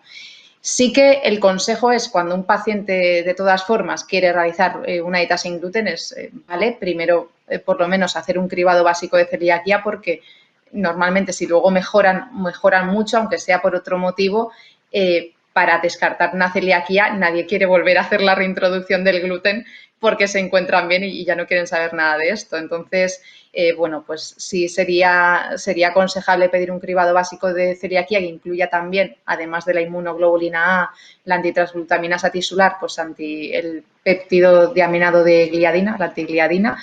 Recordarles que para el cribado básico deben estar consumiendo gluten, porque si no ahí puede salir un falso negativo. Y cosas que sí sabemos es que, y por las cuales muchas veces se pretende eliminar el gluten de la dieta, que yo creo que es un poco el quid de la cuestión. O sea, lo que sí que sabemos es que el consumo de gluten aumenta momentáneamente, cuando se consume el gluten, los niveles de zonulina, que esto afecta a la permeabilidad intestinal. Pero esto también sucede cuando hacemos ejercicio físico y no por esto vamos a no aconsejar hacer ejercicio físico, ¿no? Del mismo modo que cuando hacemos ejercicio físico hay inflamación fisiológica, ¿no? A consecuencia del ejercicio y no por eso no aconsejamos hacer ejercicio. Entonces, bueno, sí, o sea, puede ser algo a tener en cuenta, pero como argumento pues se queda un poco ahí, es un poco insuficiente. La evidencia es insuficiente tanto para recomendar consumir, o sea, como para decir, no tienes seguro que consumir gluten, como para decir, mira, no consumas gluten teniendo una enfermedad inflamatoria, porque entonces el problema es que sí podemos hacer un cherry picking y coger estudios que confirmen que sí es malo y estudios que confirmen que es bueno consumir gluten, pero bueno, lo cierto es que con la evidencia que hay actualmente, pues no podemos posicionarnos ni a favor ni en contra. Entonces, muchas veces es lo que pongo aquí, que el contexto manda. Es decir, una persona que a lo mejor es muy mayor y ya tiene una forma muy marcada de comer, o una persona que consume muchísimos ultraprocesados, para mí no es una prioridad quitarle el gluten, la verdad. Entonces, el tema del contexto también hay que tenerlo en cuenta. Aún así, que está en la parte de pros, una dieta sin gluten bien planificada no es ni siquiera complicada y no tiene por qué tener ningún déficit, no tiene por qué ser complicada. Y bueno, lo que yo le digo a quienes quieren probar es, bueno, lo peor que puede pasar es que no pase nada, es que no mejores con la dieta sin gluten. Entonces, pues bueno, pero si quieres probar, pues no, la verdad es que no es nada complicado cuadrar una dieta sin gluten, cribado básico previo si puede ser. Y como contras, sí que una cosa que se pretende evitar, o cuando en consulta de nutrición privada nos piden una dieta sin gluten, es que, vale, vas a dejar de consumir gluten, pero ahora no te me vayas a consumir ultraprocesados sin gluten. O sea, ahora mismo tenemos bollería gluten free y todo lo que quieras, la versión pues sin gluten. Entonces, esto también hay que tenerlo en cuenta, porque si tiramos mucho de este tipo de alimentos, al final la calidad nutricional se ve perjudicada y podemos estar disminuyendo el consumo de fibra, que en ese caso sí sería un riesgo. También es verdad que una dieta, que creo que es la única dieta de exclusión de la que voy a hablar, que es bastante reciente, es verdad que retira el gluten, al menos durante la etapa de brote, pero bueno, por sí mismo esto no sería problemático, pero esta dieta concretamente la veremos al final, porque pertenece a una revisión que salió hace un par de meses, 2-3 meses. Luego, cuando esto pasa mucho, ¿no? He dejado de tomar gluten y ahora me encuentro mejor. Esto puede ser porque retirar el gluten implica que la persona deja de comer una gran cantidad de alimentos ultraprocesados, porque casi todos contienen gluten, eso, o que se ha pasado a consumir ultraprocesados sin gluten. Y porque retirar el gluten también implica quitar una gran parte de fructanos, que son azúcares, son oligosacáridos en realidad, que son fermentables y que hay veces que no son bien tolerados, con lo cual esto muchas veces se confunde con el gluten, cuando quizá la culpa no es del gluten y es de los fructanos del trigo. Y aquí también sí mencionar el tema del efecto halo, y es que muchas veces pensamos que, bueno, ya está, pues la persona se ha quitado el gluten, ahora de repente come mejor, seguro que se ha puesto a hacer más ejercicio, ¿no? Un poco todo aquello que conlleva, que nos puede hacer pensar erróneamente que la persona de repente ha cambiado su vida y tiene hábitos saludables, porque muchas veces no es así. O sea, sí que es verdad que una persona que hace algunos cambios en su dieta, normalmente queremos pensar que quizá ha querido hacer también otros en su estilo de vida, pero esto no siempre es así. Es un poco el ejemplo es el que decía, ¿no? Que sí, puedes no estar consumiendo gluten ahora, pero estar consumiendo ultraprocesados sin gluten, con lo cual la mejora en la calidad nutricional pues va a ser ninguna tampoco. Entonces, pues esto también a tenerlo en cuenta. Y luego otra gran pregunta es el gluten, son los fructanos, es la sensibilidad al gluten no celíaca? Bueno, yo debo decir que no acabo de, bueno, esto no me voy a meter, no voy a abrir este melón, porque si no sí que no acabaríamos, pero no voy a meterme en lo de la sensibilidad al gluten no celíaca, porque muchas veces o es una celiaquía sin diagnosticar, pocas veces afortunadamente, o realmente lo que a la persona no le sientan bien son los fructanos, porque hay otros alimentos con fructanos que tampoco le sientan bien, con lo cual se puede identificar al final. O sea, como pone aquí, la mayoría de las ocasiones suelen ser los fructanos, que en el caso de los cereales estarían en cereales de la familia del trigo y similares, pues trigo, cebada, centeno y el resto de tipos de trigo que puede haber, como el camuto, el triticale. Se suele confundir esto con la sensibilidad al gluten no celíaca, y en menos ocasiones con una celiaquía sin diagnosticar, pero sí que en este sentido aquí el fastidio es cuando tienes celiaquía pero eres seronegativa, es decir, no produces anticuerpos, porque para diagnosticar esto pues la verdad es que la cosa se complica. Sí que en el caso de que sean los fructanos los responsables de los problemas intestinales que pudiera tener la persona, entre otras cosas, aquí sería el único, bueno, en los poquísimos supuestos en los que podría ser útil una dieta baja en FODMAP, baja en azúcares fermentables. No porque sea, como bien ha dicho Estrella, no es una dieta de exclusión para enfermedad inflamatoria intestinal, sino que esta es una dieta para cuando pueda haber algún trastorno funcional digestivo, intestinal en este caso, subyacente, porque al final puede acabar siendo una comorbilidad. Pero no porque la dieta baja en FODMAP sea una dieta para enfermedad inflamatoria, sino porque a consecuencia o no de la enfermedad inflamatoria tú puedes tener un trastorno funcional digestivo, o a lo mejor ni siquiera llega a eso y es una simple intolerancia a los fructanos. Entonces, pues bueno, en este caso sí podría ser útil. Aquí la prueba la podemos hacer con el seitán, que es una carne vegetal que básicamente es gluten, pero no tiene fructanos. Entonces, si la persona consume consume seitán varios días y no le pasa, sin consumir evidentemente fuentes de cereales de este estilo, y lo tolera bien, pues probablemente el problema lo tiene con los fructanos y no tanto con el gluten. Entonces, bueno, esto al final son estrategias que usamos en la consulta de nutrición. Luego, con el tema de la lactosa, bueno, el tema de los lácteos es también polémico, pero la lactosa en sí no es, no tiene, tampoco tiene mucho misterio.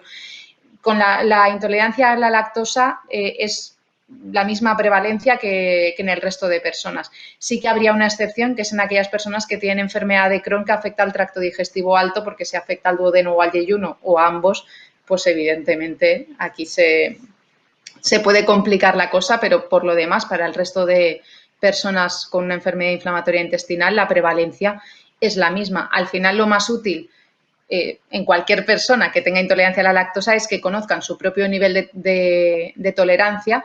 Es decir, sabemos que los quesos frescos tienen 2-3 gramos de lactosa. Vamos a probar 100 gramos de un queso fresco a ver si toleras 2-3 gramos de lactosa. Si lo tolera, pasamos a probar un yogur que tiene 5 gramos de lactosa, y si lo tolera, pues yo en lugar de un vaso de leche completo, pues igual le sugeriría medio vaso de leche. Pero vamos, al final hay que hacer, o sea, lo ideal sería hacer una prueba de provocación para saber hasta dónde llega, para que la persona se pueda manejar en su día a día y sepa qué va a tener que comprar sin lactosa si quiere consumir o qué va a tener que dejar de consumir, y qué cosas sí puede consumir aunque tengan lactosa porque tengan menos cantidad. Las alternativas que tienen es pues, lácteos sin lactosa, lactasa y alternativas vegetales, aunque la composición sea para casi todas ellas totalmente diferente. Pero bueno, ahí están.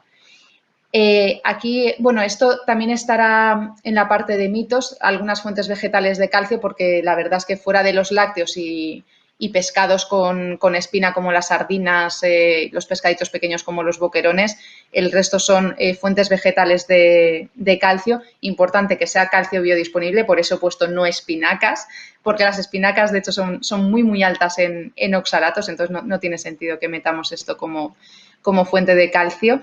Estas constituirían una ración, por lo menos deberíamos consumir 6 raciones como mínimo al día para el consumo de calcio. Pero bueno, esto estará también en el menú. Y luego, una parte que muchas veces comentan los pacientes es, bueno, he leído que los lácteos de vaca pueden ser malos, entonces me he pasado a los de cabra o a los de oveja porque por lo visto hay algún problema con las enfermedades autoinmunes y los lácteos de vaca. Esto normalmente se asocia a la leche que contiene betacaseína A1. Entonces, forma parte, es una de las proteínas de la leche de vaca, una de las caseínas de la leche de vaca. En origen, todas las vacas producían únicamente betacaseína A2. Hace, no sé exactamente el tiempo, pues por lo visto también producen betacaseína A1, y esto va en función de la raza de la vaca, que es algo que evidentemente es imposible ver en el cartón de leche que compramos.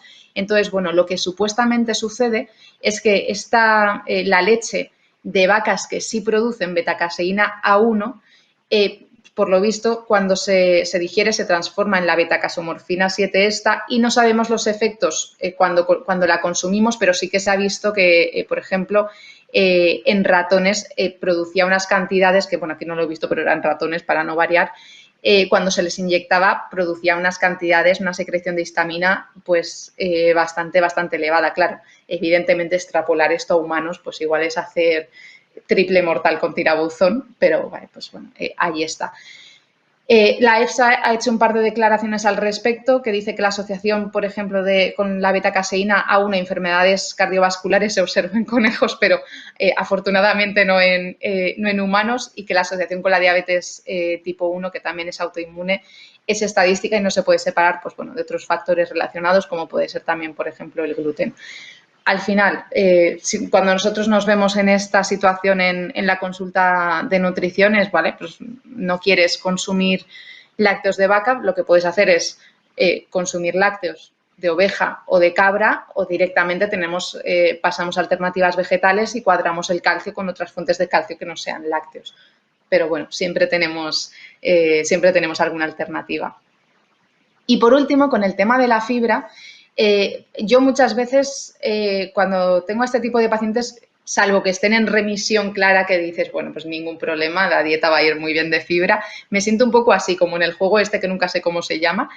Es decir, vale, a ver, ¿cuánta le pongo? ¿Cuándo? ¿Cómo? ¿Soluble? ¿Insoluble? ¿Me aceptará esto en crudo? ¿Esto se lo tendré que poner cocinado? Entonces, es un poco, quizás la parte más personalizable, porque necesariamente tienes que preguntarle y te tiene que decir y tiene que auto-observarse cuando ingiere diferentes fuentes de fibra. Entonces, bueno, sí que sabemos en relación con la fibra, bueno, nada nuevo en el horizonte, que de hecho esto creo que Estrella también lo ha comentado. La Western Diet, o sea, la alimentación, nuestra alimentación occidental, siempre va a ser mal pronóstico, porque es muy alta en carnes ultraprocesadas, muy alta en azúcares y muy pobre en el consumo de vegetales, sea fruta, verdura, hortalizas y demás. Entonces, evidentemente, dietas bajas en fibra, como puede ser la típica dieta occidental que por desgracia sigue una parte importante de la población, nos va a encaminar, o sea, se relaciona con un mayor riesgo de brote, según los poquísimos estudios que tenemos medio decentes en nutrición. Entonces, esto sí que lo sabemos. Sí que respecto al tema de la fibra, algunos consejos que podemos dar es, estando en remisión, tenemos claro que la dieta va a ser, bueno, alta en fibra, suficiente en fibra. La verdad es que yo, aunque lleguen a los 30 gramos de fibra diarios, me puedo dar con un canto en los dientes. En brote leve y salvo molestias, seguimos teniendo una cantidad de fibra normal y corriente. Se pueden utilizar los consejos de la dieta blanda o de fácil digestión para mejorar la digestibilidad. En brotes moderados y graves, pues quizás sí haya que rebajar el consumo de fibra hasta que el paciente tolere, o emplear técnicas culinarias de triturado, quitar hebras y demás. En estenosis, esta parte ya la ha comentado Pilar también, la cantidad acaba siendo muy, muy controlada de fibra, o sea, puede llegar a ser muy poca realmente. Entonces, bueno, al final esto sí que probablemente las estenosis son las que más hay que controlar por el peligro de que haya una suboclusión. Y la ostomía, es verdad que depende si es ilio o colostomía y el tiempo que lleve la persona con ella, pero al final va a ir en función de la tolerancia de la persona, y es verdad que no tenemos consejos muy concretos, pero es que hay gente con ileostomía que come unas lentejas y tan ricamente, y hay gente con colostomía que, como coma legumbres, pues puede ser el desastre. Entonces, aquí realmente es que hay mucha variabilidad. Esto es pues ir preguntando al paciente a ver cómo lo lleva él. ¿Cómo llegar a los 30 gramos de fibra famosos y qué hacer para que siente mejor? Bueno, para asegurar unos mínimos, el consejo es meter verdura en comida y cena, consumir 3 raciones de frutas al día y tomar una ración de legumbre por lo menos 3 veces por semana. Y para facilitar la digestión, esto en realidad son consejos muy similares a los de cualquier dieta blanda. Bueno, siempre cualquier alimento cocinado va a ser más digestivo que cualquier alimento crudo. Cualquier alimento pelado va a ser más digestivo que cualquier alimento sin pelar, pero cuidado porque aquí nos podemos llevar fibra. Y cualquier alimento triturado, por ejemplo, lo podemos hacer con las legumbres, si no sientan demasiado bien, va a digerirse más fácilmente que cualquier alimento entero. También, ahora que cada vez se consumen más, podemos optar por carnes vegetales que no sean ultraprocesadas, es decir, que no sean hamburguesas con 84 ingredientes, pues como el tofu, el tempeh o el seitán, aunque el seitán es gluten, hay que tenerlo en cuenta. Podemos optar por legumbres descascarilladas, como la lenteja roja, que ya la venden tal cual, o la lenteja pelada, que la venden en el paquete tal cual en cualquier supermercado, en pasta de legumbres, en hummus, porque viene triturado, y en hamburguesa casera, preferiblemente, porque si no, pues ya estamos ahí un poco tirando de ultraprocesados. Y luego también he puesto lo de enfrentar, porque aquí sí que hay una cosa en la que yo suelo insistir mucho a las personas, y es que vale el tema de regular el consumo de fibra cuando todavía no está muy bien, pero no, o sea, es mejor que si ya hemos conseguido una tolerancia, no demos pasos atrás, porque al final podemos acabar dejando de enfrentar algunos alimentos, como puede pasar con las legumbres. Al final te puedes poner llevo meses sin tomar las legumbres, y evidentemente cuando llevas meses sin probar las legumbres, pues un plato de fabada puede no ser una buena idea. Entonces, sí que, si las posibilidades lo permiten, que enfrenten ciertos alimentos que crean ser más altos en fibra, pues suele ser una buena idea de forma controlada, puede ser como hummus, puede ser como sea, pero porque si no al final cuanto más tiempo pasa, menos probable es que la persona se enfrente a ciertos alimentos y esto también lo queremos evitar porque al final esto afecta a la diversidad de la microbiota intestinal, el consumo de fibra, entonces esto es importante. Y ya para finalizar, la única dieta de exclusión de la que voy a hablar, y más porque vi esta revisión que salió en julio de este año, salió en verano, es de la dieta de exclusión en enfermedad de Crohn, con lo cual, pues en principio solo valdría para enfermedad de Crohn, con un 25% de nutrición enteral. Bueno, esta la voy a hacer un poquito más grande.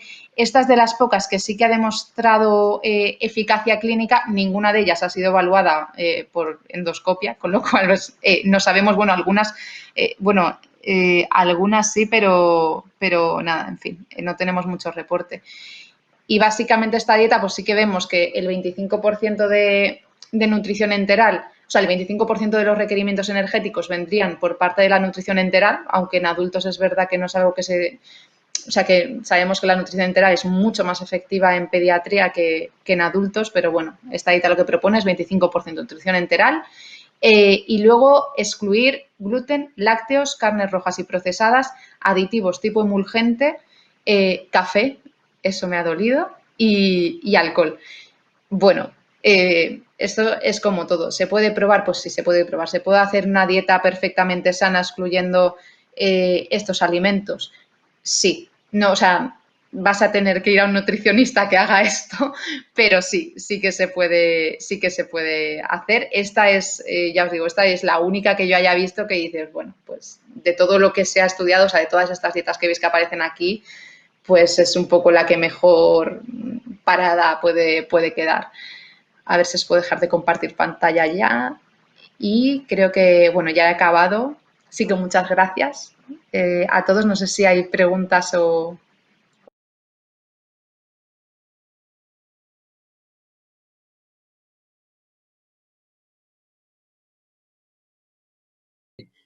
Perdón, porque lo tenía apagado. Daba las gracias, Virginia, por un poco el esfuerzo que has hecho de este tema tan polémico, pues intentar resumirlo, ¿no? Y yo creo que también habrán quedado muchas preguntas en el aire que seguramente ahora intentaremos responder. Para Pilar, tenía aquí un par de preguntas de los asistentes, que por cierto son ya 400 ahora al terminar el webinar y bueno, quería agradeceros vuestra presencia durante este rato y esto pues da una idea de pues del interés que suscita la nutrición y también nuestra página. Pilar, nos preguntan si hay alguna recomendación para los pacientes que tienen fístulas perianales o fístulas enterales a nivel de nutrición. Bien, pues yo creo que en ambos casos, en el caso de estar en brote, seguiremos las recomendaciones que hemos hablado del brote. Si acaso en las fístulas enterales dependerá un poco del débito que éstas tengan. Si tienen mucho débito, quizá recomendaremos una dieta pobre en fibra para disminuir la cantidad de drenaje de la fístula. Pero en realidad yo creo que las recomendaciones son las propias del brote en el caso de que así sea y en el caso de estar en remisión, pues una dieta equilibrada, ¿no? Vale, nos preguntaba Fabiana también, Virginia, en caso de un paciente que diga que es vegano o vegetariano, pues ¿cuál es tu posición respecto de esto? ¿Cuál es tu recomendación para ese tipo de personas? De Realmente, pacientes. sí, tengo pacientes veganos y vegetarianos. A ver, aquí realmente el problema, o sea, bueno, la limitación puede ser la proteína. No tiene por qué ser un problema, pero evidentemente esa es una limitación, porque si las personas, o sea, normalmente cuando vamos con una dieta vegetariana o vegetariana estricta, lo que se quita es la carne y el pescado y si es vegetariana estricta, pues huevos y lácteos. Entonces, en este sentido, lo que tenemos que hacer es buscar alternativas para poder proporcionarle suficiente proteína a la persona. Estas alternativas, cuando estamos en remisión, pues ningún problema, porque podemos tirar de legumbres, de frutos secos, de semillas, o sea, de un montón de cosas, de carnes vegetales.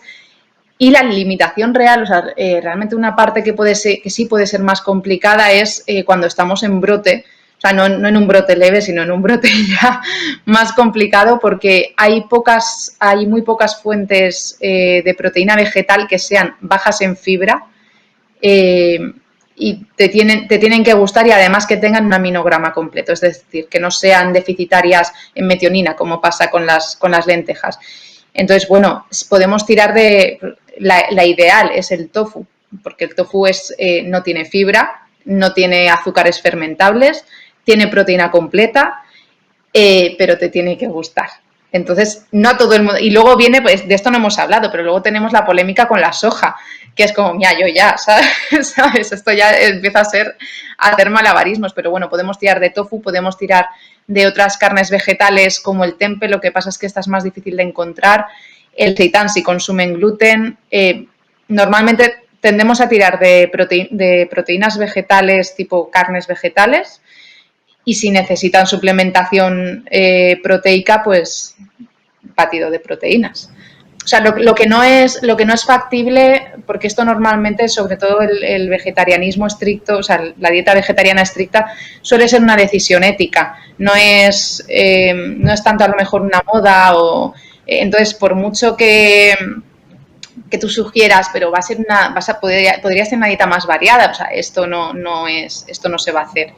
Entonces es mejor darles alternativas, y luego, si realmente creemos que la dieta no hay forma humana de cuadrarla, y a ver, hay alternativas, pero hay veces que si tampoco quieren tomar soja, tampoco quieren carnes vegetales, pues ya es un poco decirles la verdad, decirles, mira, las alternativas que tenemos para poder darte proteína vegetales son estas, o la suplementación de proteína, o ambas. Entonces ahí ya, pues que decidan ellos. Pero poder se puede, o sea, se puede cuadrar. Se puede cuadrar. ¿Recomiendas, Virginia, suspender la lactosa en caso de brote? ¿O qué recomendación haces al respecto? No, ya con eso, con la lactosa no me suelo posicionar. Es, bueno, si te sienta mal, o sea, asumo que la persona pueda tener afectación de ilion o de colon, porque la verdad es que de tracto digestivo alto he tenido muy pocas personas. Entonces, bueno, si no está afectado y tolera los lácteos, pues quizá le pueda sugerir, en un brote leve no creo que le sugiera sin lactosa, pero igual en un brote moderado o grave, igual ahí ya probablemente sí. Pilar, una última pregunta. ¿Cuál es tu percepción respecto de la formación de los pacientes en el hábito nutricional? ¿Tú crees que los pacientes, cuando te llegan les haces una consulta, realmente están bien formados e informados respecto de lo que tienen que comer o no? ¿Cuál es tu percepción al respecto? Bueno, pues creo que hay un poco de todo. Está el paciente que se lo lee todo, que revisa las páginas web, inflamatoria, que nosotros se lo damos desde el ingreso, ya se lo trae muy estudiado, y está el paciente que no tiene ningún interés y que viene de nuevas, y bueno, incluso que en esta primera consulta que le podemos hacer, que le hago, pues que incluso me pregunta por el tema. Así que yo creo que hay un poco de todo. Quizá más informados, más pacientes informados que desinformados. Muy bien. Bueno, pues vamos a ir acabando. Vamos a hacer una última ronda de preguntas que se han podido quedar en el aire y que van destinadas pues también a las dos ponentes del primer turno. Nos preguntaban por aquí, yo creo que estaba destinada a Estrella, a ver si nos lo puede responder, un poco cuál era el mecanismo de la hiperoxaluria y cómo prevenirlo.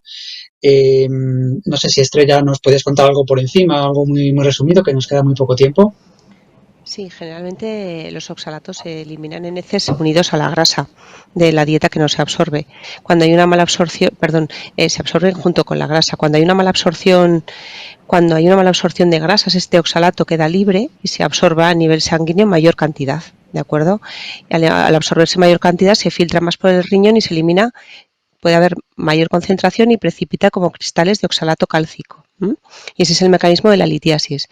De hecho, la mayor parte de los pacientes con esas resecciones intestinales de ilion muy grandes, con malabsorción grasa importante o con los síndromes de intestino corto, una de las complicaciones son las litiasis renales y suelen ser de oxalato cálcico. Entonces, es la indicación de eliminar oxalatos de la dieta. Muy bien.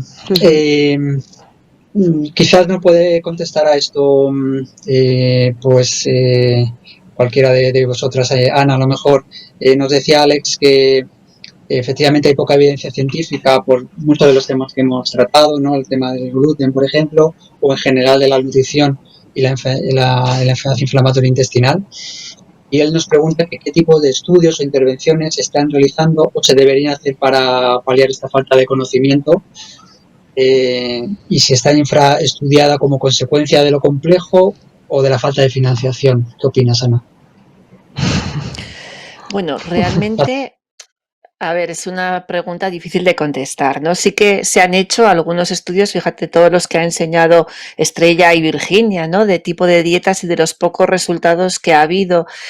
A lo mejor no han sido estudios de gran calidad, metodológicamente muy correctos, porque son muy complejos de realizar, ¿no? Cómo coges pacientes y cómo realizas metodológicamente un estudio, pues complicado de diseñar, ¿no? Pero sí que es verdad que todo lo que ha habido, que si haces una búsqueda tampoco es tampoco, no ha dado conclusiones que, salvo la nutrición enteral en los niños, como han explicado bien mis compañeras, conclusiones definitivas de que eso cambie el curso, el grado de complicaciones.